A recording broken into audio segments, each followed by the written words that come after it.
సరే ఎంతసేపు యుద్ధం చేస్తాను, చూడాలి కదా పరితలల పురుగుని, ఏదో 4 మాటలు చెప్పాలి కదా, సరే చూద్దాం అనుకున్నారు.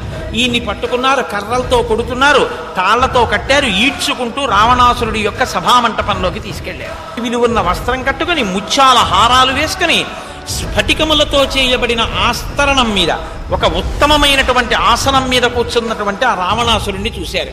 నేను సుగ్రీవుని యొక్క రాయబారిని, రామచంద్రమూర్తి యొక్క దూతని.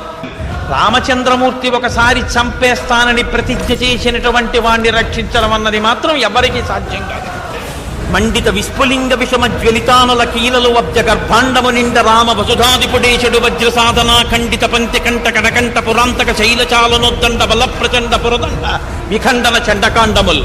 రామచంద్రమూర్తి వచ్చి తన బంగారు కోదండాన్ని నిలబెట్టి అక్షయబాణ తూణీరములలోంచి బాణములు తీసి వింటినారికి సంధించి విడిచిపెడితే తళ్ళు తలమనేటటువంటి మెరుపులతో లంకాపట్టణపు ఆకాశాన్నంతటినీ కమ్మేసి రాక్షస సంహారం చేస్తున్నప్పుడు రావణ నీకు దిక్కన్నవాడెవరు ఉండడు, నిన్నెవ్వడు ఆదుకోలేడు.